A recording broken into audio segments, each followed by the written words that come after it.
welcome back to my channel. So today I have another unboxing and it's been so long. I actually have like a stack down here of boxes that I really need to get to, but haven't had the or not filming. So all this week I have decided to get my ass in gear and finally get these unboxings filmed, starting with this beauty. 1/7 scale Rory Mercury from Gate Jietai Kanochinite. So when they announced this figure, I think they were like just at the beginning of season 2, and I was super excited. I really hope that they continue with the Gate figures and they create some of the other girls, because I really liked that whole core cast. The box is fairly simple. You've got a main picture of the figure right here, and a lot of what's on the sides is the imagery, the landscape imagery from the animation. So there's this side, and then on this side it's basically the same thing. On the back you have a not to scale, well actually yeah, it's not to scale full image of her to see what it looks like, and then the close-up. So without further ado, let's get to opening her.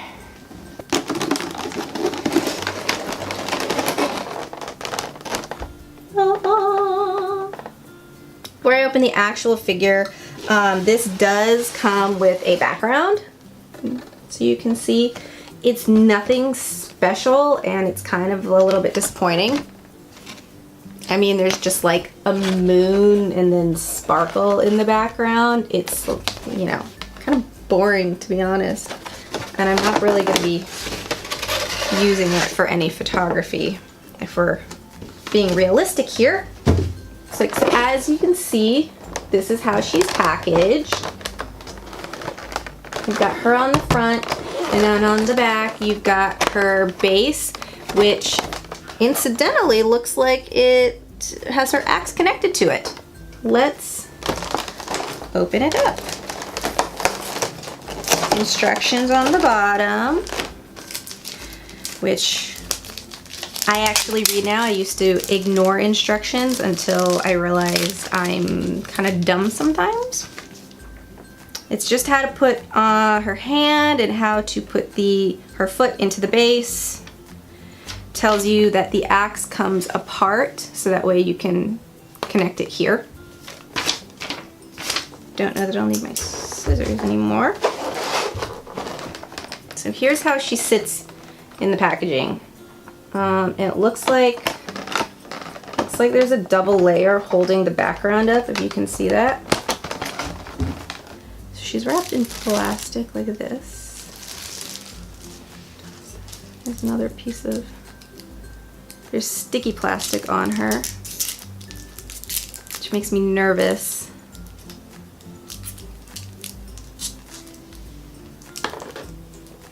And then there is sticky plastic there, and they've got it on the sides of her bangs. This is kind of awkward to get at. I'm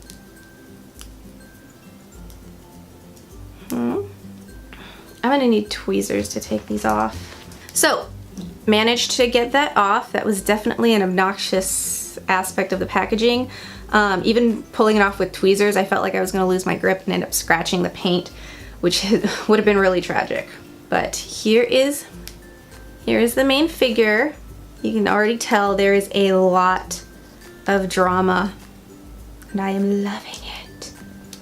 So now I'm going to take out her base. So this is how the base is. It just pulls off once you remove the tape.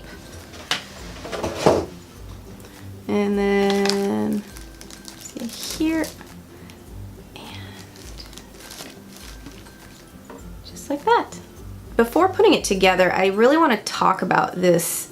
This is a beautiful base. I I love when they actually utilize the base to add to the figure rather than just making it like a round base. Sometimes that's good when they use it in like a minimalistic fashion. For example, the free figures that I have, they just have the name, a clear base, and the anime on it. Same with the Utano Prince Sama Altair figures.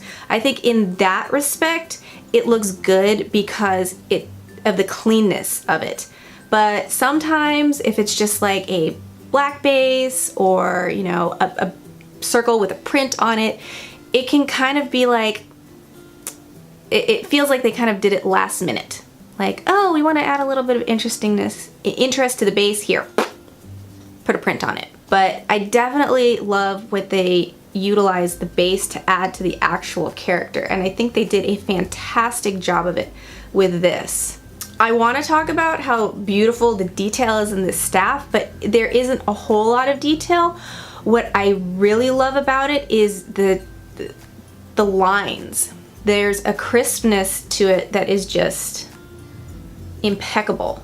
The paint job is a little bit flat, I'll admit, especially when you look at the print right here on the actual sword, or the, what is this called?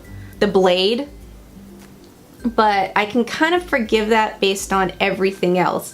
It's very clean looking, and I appreciate that. The paint job is perfect. There's really nothing to complain about when I'm looking at it. Especially when you look at how pristine the paint is in comparison to the rock. The contrast is very bold and it works. But now I am going to connect them, and I think it said right here. I didn't actually put the top on yet, so I'm gonna go ahead and add Rory to it before doing that. So the way it goes is her foot, it goes like this.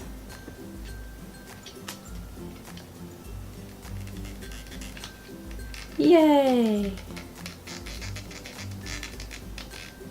And her foot snaps in right here.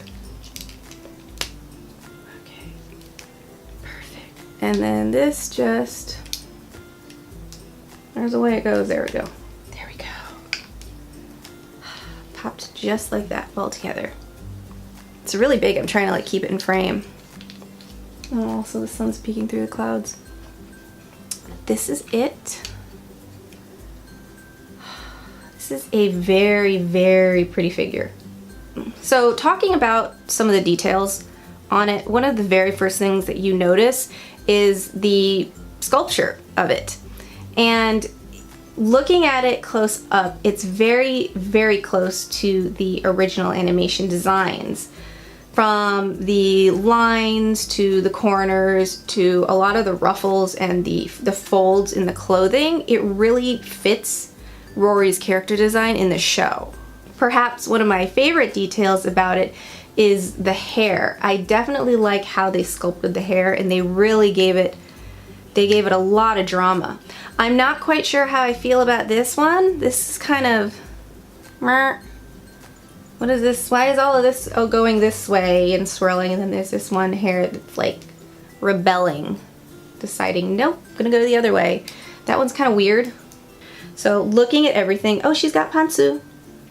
And her pantsu have just as much detail. I really, really like this figure.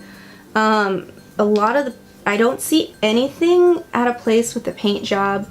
There isn't a whole lot of depth when it comes to her paint job. The only places that I really see that they've gone into detail with the shadows is in some of the folds and like on her boots, and then in the folds of her skirt.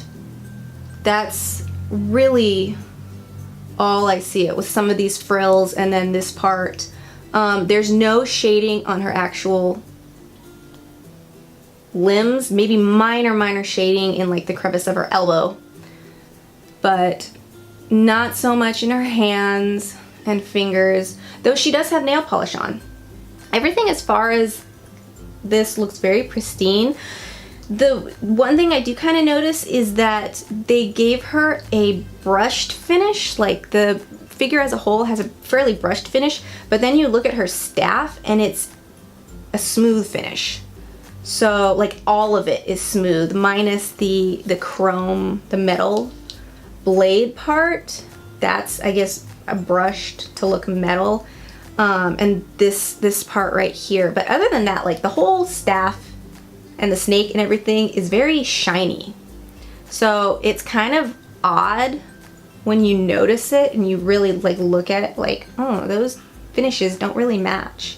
It's still a beautiful base. Like I can't deny that the movement in it is really, really beautiful, but I'm like seeing it in the context as a whole, I'm suddenly like, what?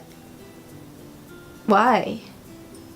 I do love this figure and I'm really happy I bought it. I don't regret this purchase. Gate was one of my favorite series, still is one of my favorite series. And so my memory card ran out of space, so I had to grab a new one. But what I was saying is I don't regret buying this figure because I love the show enough that it makes me happy to own a piece of it. I do hope that they come out with the other ones and that they make a season 3. But so far I can't really find any information on it. If I do, you will be hearing about it. Apparently it's 5:30. All in all, I'm very happy with this figure and I think it's really gonna add some dynamicness. Is that a word? I think so.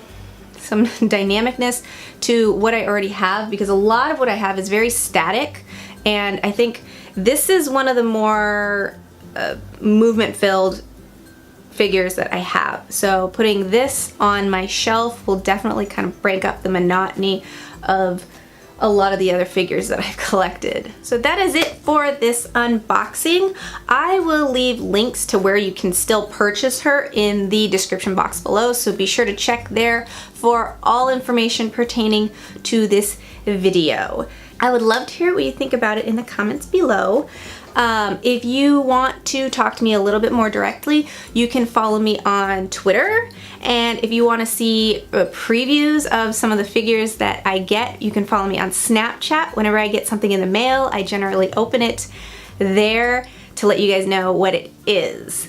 But yeah, if you want to see more anime related content and more figures from this face, then please subscribe. As always, thank you so much for watching and I will see you next time. Bye!